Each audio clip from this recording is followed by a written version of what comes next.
Hello everyone. Today's topic is relation of man with environment. Man and environment are interrelated. The relationship between the man and the environment has been established in the early period itself. Human beings live in the kingdom of nature and interact with it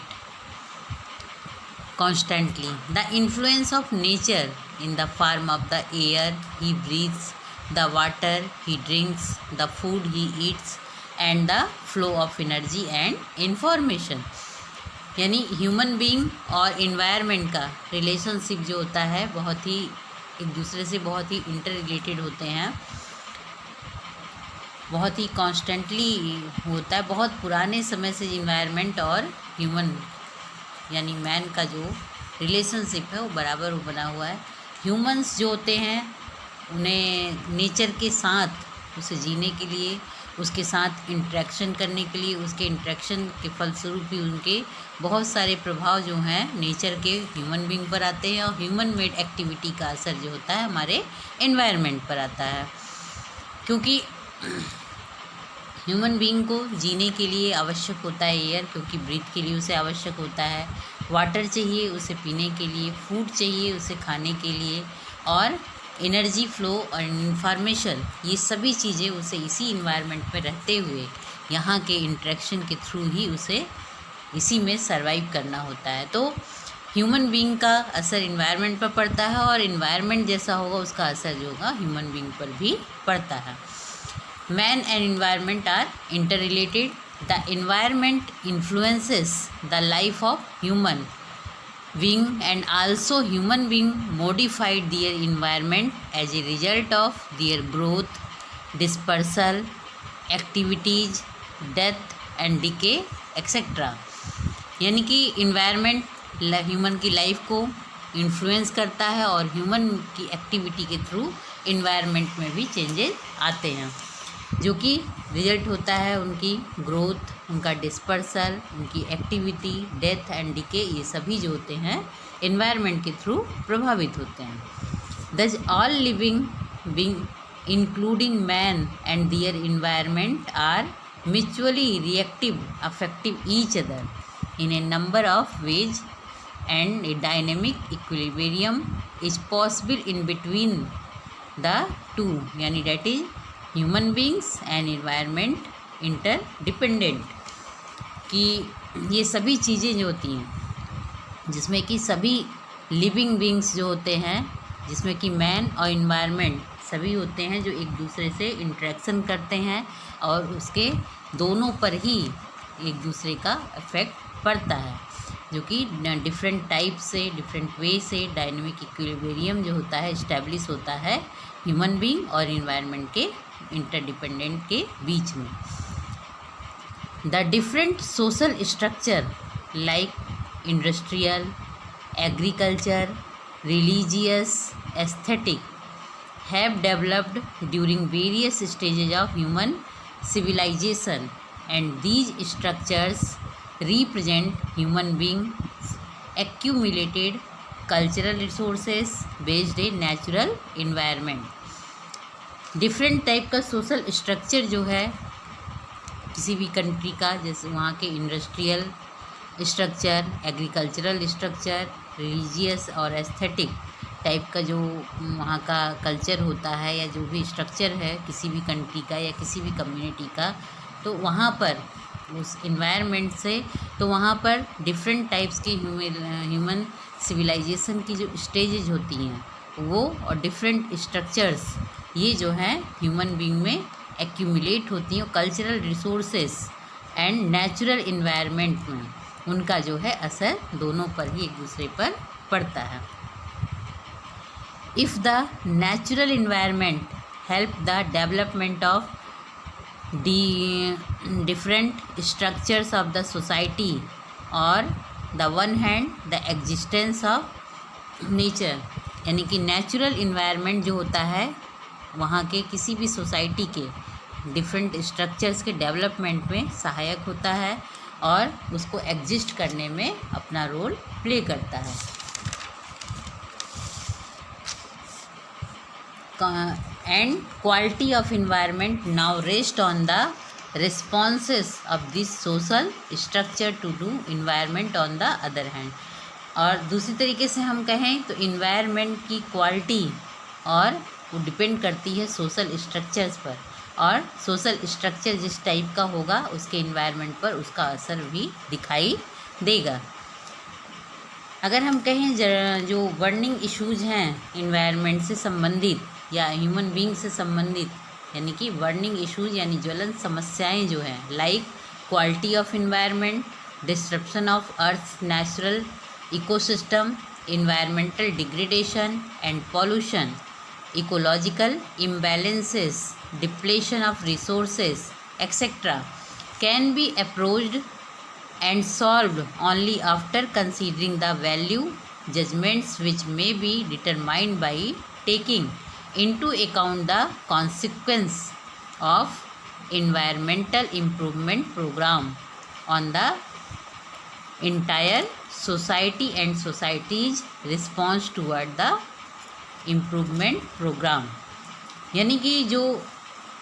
burning issues हैं जैसे environment की quality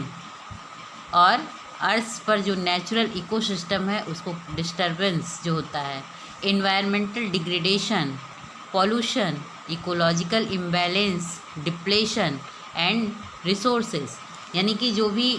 जैसे आजकल pollution level धीरे धीरे बढ़ता चला जा रहा है, इसका असर क्योंकि ह्यूमन पॉपुलेशन बढ़ती चली जा रही है जिसका असर जो होता है इन्वायरमेंट पर पड़ता है, उसकी वजह से क्लाइमेट चेंज होता है और जो एयर है, वाटर है, जो कि ह्यूमन बीइंग जिनको यूज करता है, या हमारा फूड है जैसे वेजिटेशन है, इन सब पर जो होता है इस क्लाइमेटिक चेंज का असर जो होता है दिखाई देता है, और जिसकी वजह से एयर है, वाटर है या फिर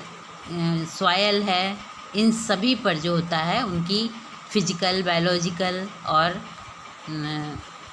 केमिकल प्रॉपर्टी जो होती है चेंज होती है, और चेंज होने से जो होता है वो ह्यूमन बीइंग के लिए हार्मफुल हो जाती है। इकोलॉजिकल इम्बैलेंस, जिस तरीके से जब पॉपुलेशन ह्यूमन पॉपुलेशन बढ़ती जा रही है जिससे हो रहा है कि सिटीज़ बढ़ते जा रहे हैं जिसकी वजह से पेड़ों की कटाई होती, डिफॉरेस्टेशन बढ़ रहा है, उसकी वजह से भी इन्वायरमेंटल चेंजेज होते हैं, क्लाइमेटिक चेंज होता है। और जो डिप्लेशन है रिसोर्सेज का, जो हमारे मिनरल रिसोर्सेज हैं, वाटर रिसोर्सेज हैं, या फिर जो भी नेचुरल रिसोर्सेज हैं हमारे, वो सभी जो होते हैं रिसोर्सेज जो हैं डिप्लेट होते जा रहे हैं धीरे धीरे, लोगों की संख्या बढ़ती जा रही, रिसोर्सेज उनका कंजप्शन बढ़ रहा है तो उनका रिसोर्सेज कम भी होते जा रहे हैं। इसके अलावा अर्थ का जो नेचुरल इकोसिस्टम है, चाहे ग्रासलैंड का हो, फॉरेस्ट का हो, या फिर ये सारे जो है डिस्टर्ब होते जा रहे हैं। इसके बहुत सारे रीज़न है, इसका सबसे बड़ा रीज़न ये है कि हम इन्वायरमेंट के साथ जो है छेड़छाड़ करते, तो मैन मेड एक्टिविटीज़ के थ्रू जो इकोलॉजिकल इम्बैलेंस हो रहा है, इन्वायरमेंटल डिग्रेडेशन जिसमें कि फॉरेस्ट की कटाई ज़्यादा से ज़्यादा होती है, सॉयल का डिग्रेडेशन हो रहा है, वाटर लेवल जो है घटता जा रहा है, और वाटर जो होता है वाटर बॉडी जो है कंटामिनेशन की वजह से, पॉल्यूशन की वजह से वो ज़्यादा हार्मफुल होता जा रहा है, उससे डिफरेंट टाइप्स की डिजीजेज ह्यूमन बीइंग को और सभी लिविंग ऑर्गेनिज्म में कॉज होती हैं। तो ये सभी जो हैं अप्रोचेज जो हैं इनको सही तरीके से डिटरमाइन करना और कॉन्सिक्वेंसेस जो इन्वायरमेंटल इम्प्रूवमेंट प्रोग्राम है, इन सभी को इन्वायरमेंट को सही तरीके से चलाना, उसके इम्बैलेंसिंग को ख़त्म करना है, बैलेंस फॉर्म में चलाना, इसके लिए इम्प्रूवमेंट प्रोग्राम वगैरह सोसाइटी एंड सोसाइटी रिस्पॉन्सेस जो हैं इन पूरी जो है सोसाइटी को इस तरह के प्रोग्राम चलाने की आवश्यकता है। तो इस तरह से हम कह सकते हैं कि ह्यूमन बीइंग और इन्वायरमेंट एक दूसरे से क्लोजली इंटरेक्टेड हैं। Actually all these depends on the interest and desire of the society in improving the quality of environment, यानी कि पूरी तरह से ये डिपेंड है कि अगर हमें डिजायरेबल इन्वायरमेंट चाहिए, ह्यूमन हेल्थ सही चाहिए और हमारे नेचुरल रिसोर्सेस सही से बने रहें, अच्छे से हमारे लिए, हमारी फ्यूचर जनरेशन के लिए उपलब्ध रहें, डिजीजेज वगैरह कॉज ना होने पाए, तो इसके लिए ज़रूरी है कि सोसाइटी को इम्प्रूव करने के लिए एक क्वालिटी इन्वायरमेंट की क्वालिटी को भी इम्प्रूव करना आवश्यक हो जाएगा, जो कि बहुत ही डिजायरेबल है। The interaction between environment and society depends largely on the social and political system, यानी कि जो इन्वायरमेंट और सोसाइटी के बीच जो इंट्रैक्शंस है वो जो है सोशल एंड पॉलिटिकल सिस्टम पर भी डिपेंड है। The differential interactions are due to uneven distribution of natural resources, uneven economic and social development, dissimilarity of demographic factors, varying viewpoints at the governments and individuals towards environment। यानी कि जो interaction है environment और society के बीच में वो पूरी तरह से सोशल एंड पॉलिटिकल सिस्टम पर भी डिपेंड है। यानी कि जो डिफरेंशियल इंट्रैक्शंस है सोसाइटी और इन्वायरमेंट के बीच में, वहाँ पर जो नेचुरल रिसोर्सेज का अनइवन डिस्ट्रीब्यूशन है इसकी वजह से भी है, अनइवन इकोनॉमिक वो डिस्ट्रीब्यूशन है, सोशल डेवलपमेंट जो है वो अनइवन है,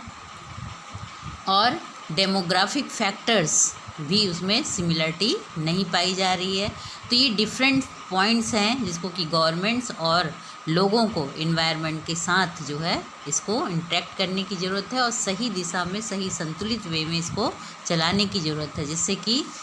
ह्यूमन बीइंग इन्वायरमेंट जो है इन्वायरमेंट शुद्ध रहेगा तो ह्यूमन बीइंग भी वो हेल्दी रहेगा और सही तरीके से काम करने की क्षमता उसकी बनी रहेगी। नेचुरल रिसोर्सेज सही तरीके से अपने काम करेंगे। फॉरेस्ट हमारा रिसोर्स है, सॉयल है, वाटर है, सभी जो है कंटामिनेशन से बचे रहेंगे तो ह्यूमन हेल्थ भी अच्छी रहेगी, डिजीजेज नहीं उत्पन्न होने पाएंगी। तो that is continuous and exceedingly increasing rate of rapacious exploitation of natural resources, industrialization, technological growth, unplanned urbanization and profit oriented capitalism by the developed western world are responsible for grave environmental crisis and ecological imbalance, not confined to their own countries but to the whole world। ये जो continuous और लगातार जो है exploitation हो रहा है natural resources का, बहुत ज़्यादा ज़रूरत से ज़्यादा नेचुरल रिसोर्सेज का एक्सप्लॉयटेशन यानी दोहन हो रहा है, इंडस्ट्रियलाइजेशन बहुत तेज़ी से हो रहा है टेक्नोलॉजिकल ग्रोथ होने की वजह से, अनप्लान्ड अर्बनाइजेशन की वजह से, और कैपिटलिज्म जो कि प्रॉफिट ओरिएंटेड जो है डेवलपमेंट है वर्ल्ड का, ये सभी चीज़ें जो हैं इन्वायरमेंटल क्राइसिस इन्वायरमेंटल क्राइसिस के लिए रिस्पॉन्सिबल है, जिसकी वजह से इकोलॉजिकल इम्बैलेंस जो होता है ये सिर्फ हमारी कंट्री में ही नहीं बल्कि पूरे वर्ल्ड इस प्रॉब्लम को फेस कर रहा है। तो socialistic system of government gives more emphasis on the social importance of natural resources and environmental problems and the urgent need to tackle these problems। यानी कि जो सोशलिस्टिक सिस्टम है गवर्नमेंट का उसके अनुसार जो होता है सोशल इम्पोर्टेंस और नेचुरल रिसोर्सेज का एनवायरमेंटल प्रॉब्लम्स को सॉल्व करने के लिए जितनी जल्दी हम इन प्रॉब्लम्स को टैकल करने के लिए डिफरेंट टाइप्स के उसकी आवश्यकता है, बहुत आवश्यक है कि हम इसको टैकल करने के उपायों के बारे में सोचें, नहीं तो इसी तरह से एनवायरमेंटल क्राइसिस बनी रहेगी और ज़रूरत से ज़्यादा इंटरफेयर मैन मेड एक्टिविटीज़ के थ्रू पॉल्यूशन क्रिएट हो रहा है, इकोलॉजिकल इम्बैलेंस हो रहा है, environmental degradation, pollution, depletion resources का। तो ये जो है धीरे धीरे जो है इन्वायरमेंट जो होता है वो पूरी तरह से इम्बैलेंस होगा जिसका असर ह्यूमन बीइंग पर भी पड़ेगा।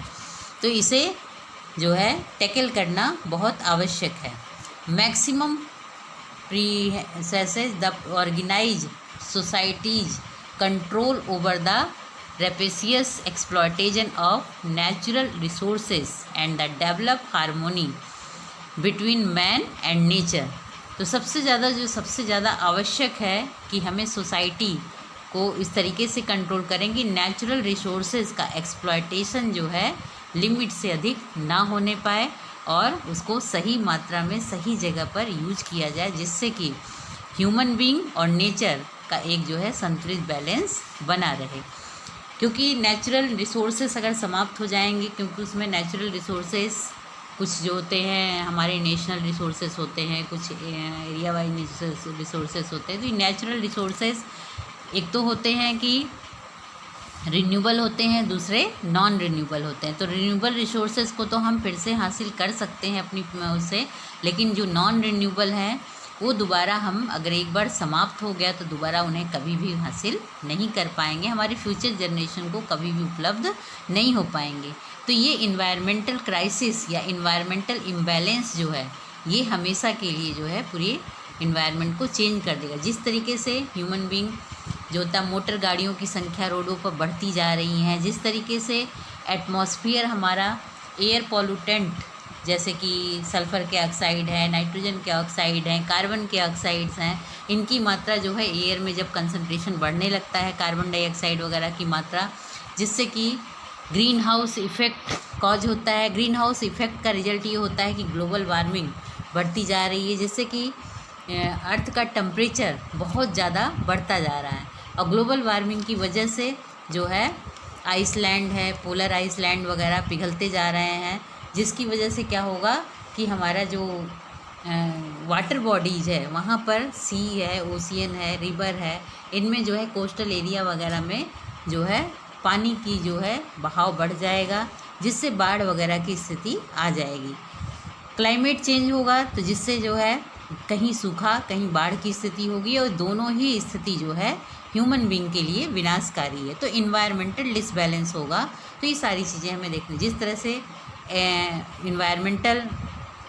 प्रॉब्लम्स इशूज हैं, जैसे पोल्यूशन का बढ़ना, डिग्रेडेशन का होना, या फिर जो नेचुरल रिसोर्सेस हैं उनका अगर समाप्त हो जाता है तो उनका यूज जो है हम फिर दोबारा कभी भी नहीं कर पाएंगे, और या फिर इसे जो है हमें सही तरीके से बैलेंस करके चलना होगा, तभी जो है इनको हम सही मात्रा में यूज कर पाएंगे और लंबे समय तक इनको नेचुरल रिसोर्सेज को हम सही उसमें ले जा पाएंगे। The emphasis on rational exploitation of natural resources and ecological balance was in the Constitution of USSR. The changes in the relationship between man and environment depend upon the change in organization and attitude of society. अगर हमें man और environment के बीच में एक balance बना के चलना है और इनको अगर हमें चेंज करना है, तो हमें चेंज करने के लिए, रिलेशनशिप को चेंज करने के लिए उनके ऑर्गेनाइजेशन, सोसाइटी के एटीट्यूड को चेंज करना होगा। The improve environmental standard and the maintain ecological balance, the following are some issues before the present civilised society. तो ये जो कुछ जो है इशूज हैं जिसकी वजह से, जो कि सिविलाइज्ड सोसाइटी में उपलब्ध हैं, जिसकी वजह से हम इकोलॉजिकल बैलेंस नहीं कर पाते हैं। तो इनके सबसे पहला rapid population explosion. Rapid population explosion सबसे पहला इशू है, rapid population explosion. Population explosion यानी कि हम कह सकते हैं कि when the population growth of any country or region reaches a level which causes the country resources helpless to maintain or reform the standard of living of population is called population explosion। यानी population का जो growth है वो country में किसी भी reason पर वो इतनी इस लेवल तक पहुंच जाए कि वहाँ पर जो कंट्री रिसोर्सेस हैं वो हेल्पलेस हो जाएं, और इसको मेंटेन करने के लिए पॉपुलेशन को जो है हमें standard of living of the population को रिफॉर्म और हेल्पलेस हो जाता है जब रिसोर्सेज वहाँ का कंट्री का रिसोर्सेज, तो कहलाता है पॉपुलेशन एक्सप्लोजन, यानी जनसंख्या का बहुत अधिक वृद्धि होना, तीव्र गति से बढ़ना, जिसके बहुत सारे दुष्परिणाम देखने को मिलते हैं। Puts tremendous pressure on the natural resources and environmental quality, क्योंकि जब पॉपुलेशन एक्सप्लोजन होता है तो इसका सबसे बड़ा जो असर पड़ता है वो वहाँ के नेचुरल रिसोर्सेज का एक्सप्लॉयटेशन भी बढ़ जाता है, इन्वायरमेंटल क्वालिटी भी प्रभावित होती है। This is due to the fact that population growth leads to the poverty which directly और indirectly declines the environmental standard, जिसका असर कि क्योंकि रिसोर्सेस नेचुरल रिसोर्सेज का एक्सप्लॉयटेशन बढ़ जाता है, इन्वायरमेंटल क्वालिटी घटती है क्योंकि इंडस्ट्रियल एरिया वगैरह ज़्यादा डेवलप होते हैं, प्लांट्स वगैरह को काट करके घर बनाए जाते हैं, लोगों को ज़्यादा रहने की जगह चाहिए तो प्लांट्स वगैरह कट जाते हैं, डिफॉरेस्टेशन की वजह से पॉल्यूशन क्रिएट होते हैं और इसमें डिफरेंट टाइप्स के वो होते हैं। और इसकी वजह से जो है पॉपुलेशन ग्रोथ बढ़ने की वजह से, सबको रोज़गार नहीं मिल पाने की वजह से पॉवर्टी जो है बढ़ती है, जिसका कि डायरेक्ट इन सभी का डायरेक्ट या इनडायरेक्टली जो होता है इन्वायरमेंटल स्टैंडर्ड डिक्रीज होता है। तो पॉपुलेशन एक्सप्लोजन का सबसे बड़ा इफ़ेक्ट तो ये होता है कि इसमें सबसे ज़्यादा जो कॉन्सिक्वेंसेस होते हैं इसमें वो अनएम्प्लॉयमेंट, रोज़गार का ना मिलना, low living standard of people, hindrance in the process of development economy, पूरी तरह से इकोनॉमी का डेवलपमेंट प्रोसेस जो होती है रुक जाती है। प्रेशर ऑन एग्रीकल्चरल लैंड, क्योंकि खेती के लिए ज़मीन कम होती जा रही है, घर बनाने के लिए लोगों को अर्बन एरिया सिटीज़ बढ़ते जा रहे हैं और जितनी ज़्यादा पॉपुलेशन होगी उतना ही उसको फूड है, वाटर है, इन सब रिसोर्सेज की आवश्यकता पड़ेगी, तो ये एग्रीकल्चरल लैंड पर भी इसका प्रेशर पड़ता है। Low per capita income, lack of basic amenities like water supply and sanitation, education, health, ये सभी जो होते हैं प्रभावित होते हैं, इन सब में संख्या जो है कम होती है। क्राइम रेट बहुत बढ़ जाता है, जब हम छोटी छोटी चीज़ों के लिए झगड़ने लगेंगे, हमारे लिए उपलब्ध साधन नहीं होंगे तो जो है क्राइम बढ़ने लगेंगे। Environmental damages, migration to urban area to search of job, energy crisis, over crowding of cities leads to development slums, तो ये सारी प्रॉब्लम जो है रैपिड पॉपुलेशन एक्सप्लोजन की वजह से बढ़ता जाएगा। तो अगर हमें इन्वायरमेंट को संतुलित उसमें रखना है तो पॉपुलेशन को भी सीमित करने की कोशिश करनी होगी, तभी जो है हम इन्वायरमेंट को भी सेफ रख पाएंगे और ह्यूमन लाइफ को भी सेव कर सकते हैं। Next issue, rotational use of non polluted water resources. तो रोटेशनल यानी कि restoration of water quality of our water bodies,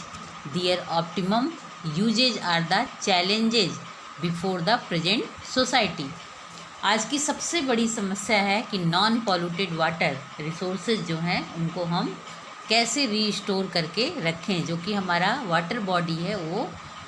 जो है पॉल्यूटेड ना होने पाए, क्योंकि इंडस्ट्रीज वगैरह संख्या बढ़ती जा रही, घरों की संख्या बढ़ती जा रही, लोगों की संख्या बढ़ती जा रही, जिससे सीवेज वाटर वगैरह का पानी ट्रीट नहीं किया जा रहा है। इंडस्ट्रीज वगैरह बढ़ने से industrial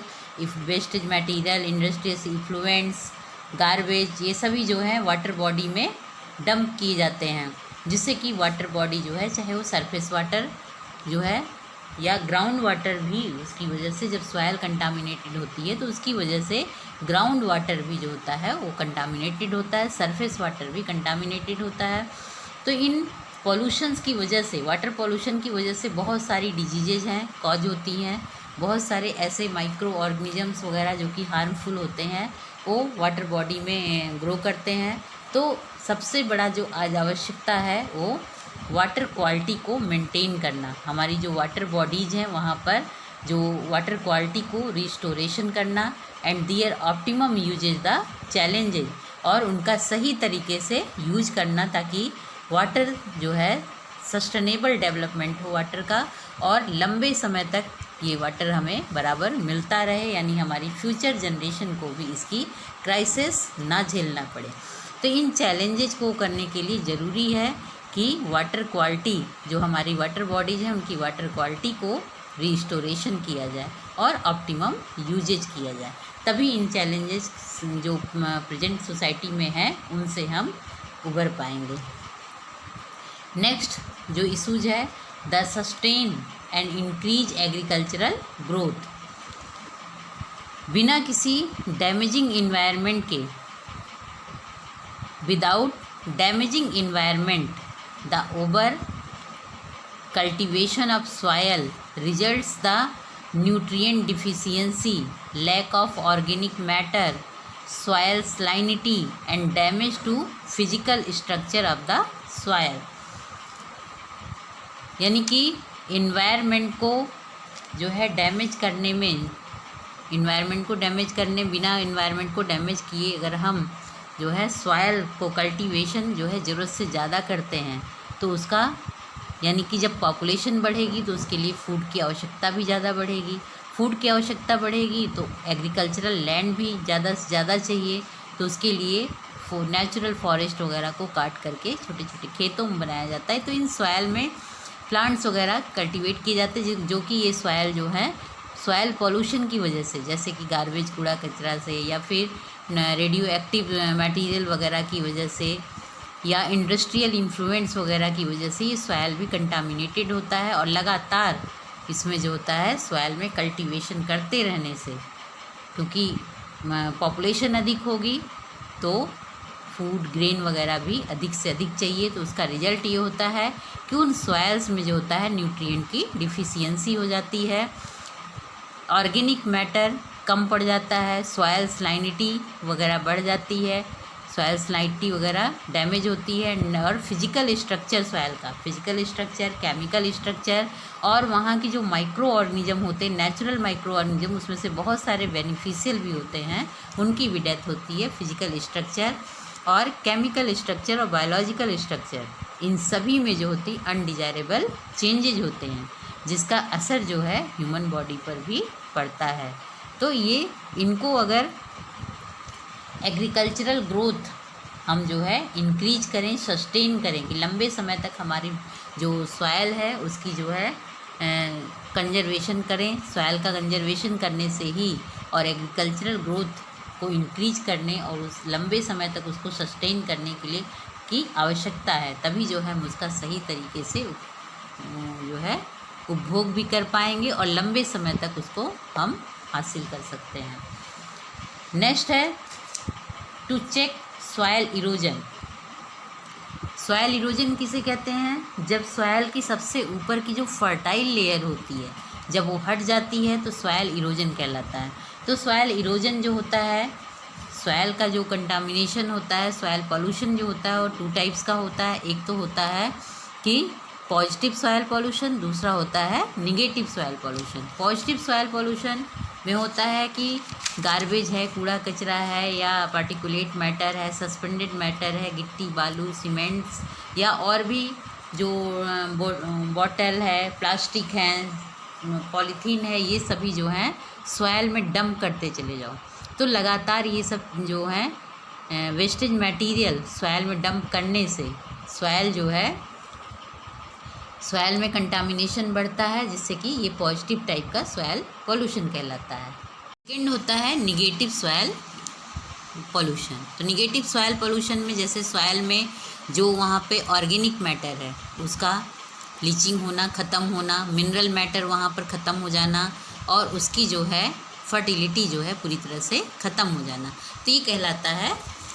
negative soil pollution. Negative soil pollution soil erosion जो वहाँ की फर्टाइल लेयर का हट जाना, चाहे वो वाटर के थ्रू हो, एयर के थ्रू हो या ह्यूमन बींग के थ्रू हो या एनिमल्स वगैरह के थ्रू हो, या फिर हम जब पेड़ों वगैरह की कटाई करते हैं, डिफॉरेस्टेशन करते हैं, तो वहाँ पर जो है पेड़ों की कटाई के साथ साथ वहाँ की मिट्टी भी वहाँ से हट जाती है। तो फर्टाइल लेयर का हट जाना ही सॉयल इरोजन होता है। अगर हमें इन्वायरमेंट को सेफ रखना है तो सॉयल जो हमारा सॉयल डिग्रेडेशन है उसको अभी डिग्रेडेशन को रोकना होगा। तो the soil erosion can be prevented by the restoration of land और soil resources which are directly और indirectly related to strategies for the management of land, water and forest. यानी सॉयल इरोजन को रोकना होगा जिससे कि लैंड का restoration किया जा सके। सॉयल रिसोर्सेज को हम लैंड या सॉयल रिसोर्सेज इनका जो है रिस्टोरेशन कर सकें। सॉयल डिग्रेडेशन को प्रिवेंट करना होगा, सॉयल इरोजन को प्रिवेंट करना होगा, क्योंकि ये सभी जो हैं डायरेक्टली या इनडायरेक्टली जो है लैंड, वाटर, फॉरेस्ट, इन सभी को मैनेजमेंट से ये जुड़ा हुआ है। अगर सॉयल इरोजन को हम रोकते हैं तो लैंड का डिग्रेडेशन तो रुकता ही है, उसके साथ साथ उस वहाँ पर वाटर भी, क्योंकि ये जो है यहाँ से सॉयल डिग्रेड होकर के वाटर बॉडी तक भी पहुँचकर वहाँ भी कंटामिनेशन करते हैं, तो लैंड भी हमारा सुरक्षित रहेगा। अगर हम सॉयल रिसोर्सेस और लैंड को अगर रिस्टोरेशन करते हैं तो लैंड भी हमारा, सॉयल रिसोर्स भी हमारा सही रहेगा। वाटर लेवल भी, चाहे वो ग्राउंड वाटर हो या सरफेस वाटर लेवल भी जो है पूरी तरह से प्योर होगा। और फॉरेस्ट जो है, फॉरेस्ट भी अपना नेचुरल रिसोर्स जो है वो सही तरीके से बना रहेगा। यानी कि एक बैलेंस जो है मैनेजमेंट बना रहेगा एनवायरनमेंट का। नेक्स्ट है restoration of forest resources. Restoration forest resources का, the forest resources are depleting at a very faster rate in order to meet growing need of timber and farmland for the increased population. यानी कि population explosion की वजह से, population की बढ़ने की वजह से जो है फार्म लैंड वगैरह के लिए, एग्रीकल्चर लैंड के लिए और टिम्बर के लिए, क्योंकि फॉरेस्ट से हमें बहुत सारी वैल्यूएबल उसमें प्राप्त होती हैं, तो वहाँ पर टिम्बर वगैरह के लिए पेड़ों को अनावश्यक काटना, डिप्लेट करना, धीरे धीरे फॉरेस्ट का डिस्ट्रक्शन करना, तो फॉरेस्ट का डिस्ट्रक्शन कहलाता है डिफॉरेस्टेशन। तो वहाँ पर बहुत तेज़ी से, चूँकि जितनी तेज़ी से पॉपुलेशन इंक्रीज कर रही है उतनी ही तेज़ी से फार्म लैंड की आवश्यकता है, रहने के लिए घरों की आवश्यकता है। तो अर्बनाइजेशन की वजह से फार्म लैंड या जो रिहायशी एरिया हैं बढ़ते जा रहे हैं और फॉरेस्ट जो है रिसोर्स जो है डिप्लेट हो जा रहा है। इसका रेट जो है बहुत ही फास्टर रेट से फॉरेस्ट रिसोर्स हमारा डिप्लेट हो रहा है। तो अगर हमें फॉरेस्ट रिसोर्स को अगर हम मेंटेन नहीं कर पाएंगे तो जो इन्वायरमेंट है वो हमारा वो डिसबैलेंस हो जाएगा, क्योंकि पेड़ पौधे जो हैं पॉल्यूशन को भी रोकने में हेल्प करते हैं और इसके साथ साथ वो क्लाइमेटिक चेंज में भी रोल प्ले करते हैं। तो vast forest areas have been converted into barren waste land, जिसका अगर हम लगातार फॉरेस्ट का जो है फार्म लैंड के लिए, टिम्बर के लिए फॉरेस्ट रिसोर्सेज को हम ख़त्म करते जा रहे हैं, तो जिसका मतलब वो है कि जो अनउपजाऊ अनफर्टाइल लैंड जो है, खाली एरिया बढ़ते जा रहे हैं, कन्वर्ट होते जा रहे हैं। जो फॉरेस्ट एरिया है वो जो है ऊसर एरिया में कन्वर्ट हो जा रहा है। So it is the need of the present society to restore our forest resources, possibly through social forestry and afforestation programmes. जैसे कि इसके लिए इन चूँकि फॉरेस्ट डिफॉरेस्टेशन होने से जो है हमारा जो इकोलॉजिकल बैलेंस है या इन्वायरमेंटल बैलेंस है, क्लाइमेटिक चेंज है, ये सभी डिसबैलेंस हो जाते हैं। तो इसको जो है रिस्टोर करना की आवश्यकता है, ताकि जो है प्रेजेंट सोसाइटी में फॉरेस्ट रिसोर्सेज को रिस्टोर किया जाए, जिसकी वजह से कि जिसको कि हम ये संभव हो सकता है सोशल फॉरेस्ट्री करके, एफॉरेस्टेशन करके, रीफॉरेस्टेशन प्रोग्राम वगैरह अगर हम बड़े पैमाने पर चलाएं और लोगों को जागरूक बनाएं, इसके लिए फॉरेस्ट वगैरह के महत्व को बताएं, क्योंकि पेड़ पौधे हमारे जीवन के लिए हर तरीके से आवश्यक हैं। इनसे हमें भोजन भी प्राप्त होता है, इनसे हमें जो है टेक्सटाइल यानी कि जो गारमेंट्स वगैरह हैं वो भी बनते हैं, पेपर इंडस्ट्रीज हैं, सभी जगह जो है इन फॉरेस्ट का यूज किया जाता है, कॉन्डिमेंट्स के रूप में, मसालों के रूप में, ड्राई फ्रूट्स वगैरह के रूप में। तो सभी जगह फॉरेस्ट के रिसोर्सेज की आवश्यकता है। तो इसके लिए हमें आवश्यक है कि हम ज़्यादा से ज़्यादा एफॉरेस्टेशन, रीफॉरेस्टेशन करें और सोशल फॉरेस्ट्री को जो है इंक्रीज करें, तो जिससे कि हमारा फॉरेस्ट रिसोर्स जो है रिस्टोरेशन होने से एक इन्वायरमेंटल बैलेंस ह्यूमन और इन्वायरमेंट के बीच में बना रहेगा। To check pollution,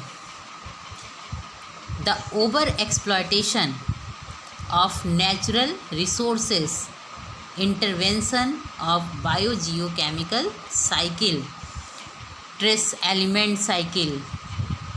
extraneous release of matter and energy causes serious environmental hazards. अगर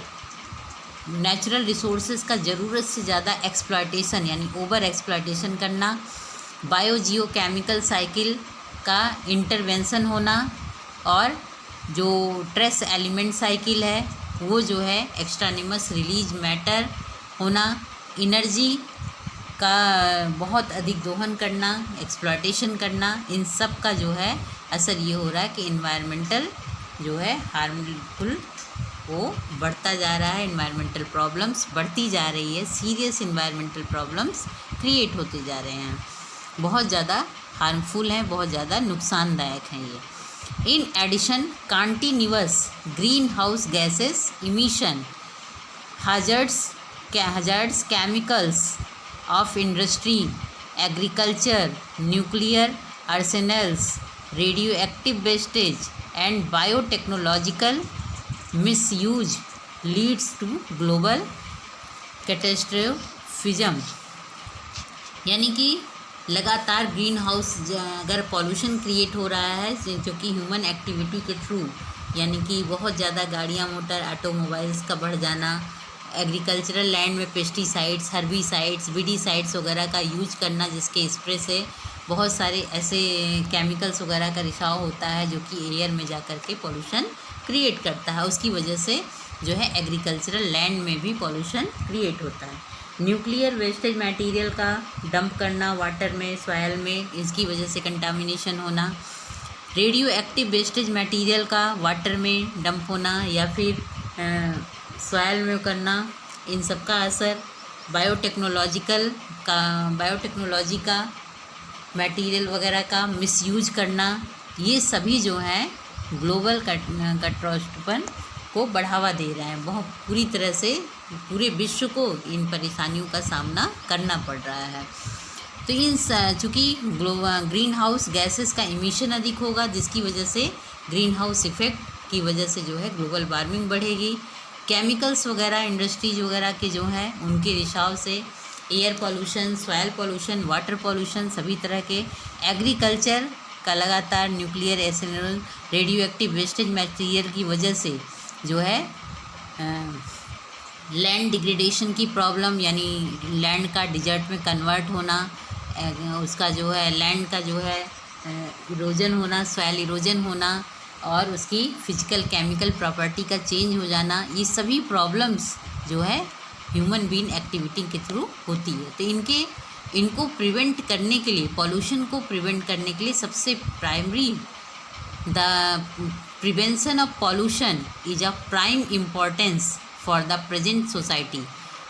तो पॉल्यूशन को प्रिवेंट करना हमारी सोसाइटी का सबसे प्राथमिकता ये है कि हम पॉल्यूशन को कॉज ना होने दें, इसको रोकें। इसके लिए बैलेंस्ड सोसाइटी को फॉर्म करना होगा। Considering the above issues it is clear that the fate of human being depends on how he is managing and overcoming the above problems. ये सबसे बड़ा आज की ज्वलन समस्याएं हैं, इशूज हैं, जिनको कि क्लियर जो है इनको ह्यूमन के जो है ह्यूमन एक्टिविटीज़ के थ्रू बहुत अधिक बढ़ती जा रही हैं। तो आज की सबसे बड़ी आवश्यकता हमारी सोसाइटी का ये है, प्रेजेंट सोसाइटी की आवश्यकता है। ये सिर्फ एक कंट्री की नहीं बल्कि वर्ल्ड वाइड जो है ये इश्यूज हैं, प्रॉब्लम्स हैं, जिनका कि पॉल्यूशन अगर प्रिवेंट होगा तो बायोजियो केमिकल साइकिल सही तरीके से रन कर पाएगी, ट्रेस एलिमेंट साइकिल अच्छे से हो पाएगी, एनर्जी की जो एनर्जी के रिसोर्सेस हैं वो सही तरीके से उनका कंजप्शन हो पाएगा और वो लंबे समय तक हमारे अच्छे स्रोत के रूप में बने रहेंगे। और इसके साथ साथ जो है एयर, वाटर, लैंड, ये सभी हमें जो है सुरक्षित रूप में मिलेंगे। तो सबसे पहली आवश्यकता है कि पॉल्यूशन को प्रिवेंट करने की, क्योंकि जब ग्रीन हाउस गैसेस वगैरह का इमिशन बढ़ेगा तो उसकी वजह से क्लाइमेटिक चेंज होगा, क्योंकि ग्लोबल वार्मिंग होगी। ग्लोबल वार्मिंग की वजह से अर्थ का टेम्परेचर बहुत ज़्यादा हीट हो जाएगा, टेम्परेचर बहुत ज़्यादा बढ़ जाएगा, जिससे कि ग्लोबल सरफेस जो होगा बहुत ज़्यादा हीट होगा, जिसका असर होगा आइसलैंड वगैरह पिघलने लगे, कहीं बाढ़ कहीं सूखे की स्थिति होगी, और दोनों ही स्थिति जो है विनाशकारी होती है।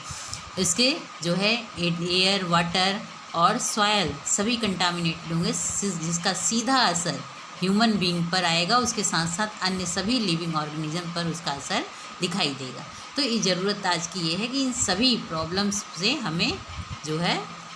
निपटने की आवश्यकता है, पॉल्यूशन को प्रिवेंट करने की आवश्यकता है, रीस्टोरेशन फॉरेस्ट रिसोर्सेज का करने की आवश्यकता है, सॉयल इरोजन को रोकने की आवश्यकता है, और एग्रीकल्चरल ग्रोथ को इंक्रीज करने और सस्टेन करने की आवश्यकता है, और नॉन पॉल्यूटेड वाटर को रीस्टोर करने की आवश्यकता है, और पॉपुलेशन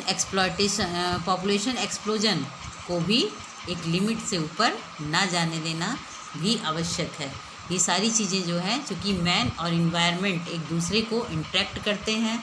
दोनों का ही असर एक दूसरे पर पड़ता है। तो some possible way the tackling the problems and maintaining environmental standard, जैसे taking effective measures for population control, population control करने की आवश्यकता है। Optimum use of natural resources, next है conserving and protective biodiversity,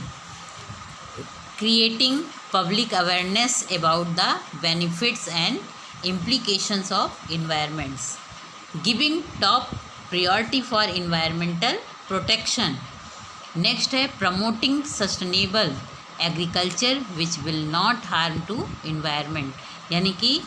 agriculture वगैरह को इस तरीके से हम सस्टेन करें, प्रमोट करें कि इन्वायरमेंट के लिए हार्मफुल ना हो। यूजिंग बायो फर्टिलाइज़र और eco friendly fertiliser, bio fertiliser वगैरह का यूज करेंगे तो लैंड का डिग्रेडेशन, सॉयल इरोजन नहीं होगा, सॉयल का कंटामिनेशन नहीं होगा, इसकी वजह से वाटर और एयर का कंटामिनेशन भी बच जाएगा, जिससे कि हम पॉल्यूशन से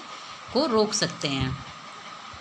using minimum amount of pesticides and insecticide, pesticide और इंसेक्टिसाइड के अगर हम बायो फर्टिलाइज़र वगैरह का यूज करें तो इनकी आवश्यकता हमें नहीं पड़ेगी, और अगर आवश्यकता पड़ती भी है तो मिनिमम यूज करें इसका।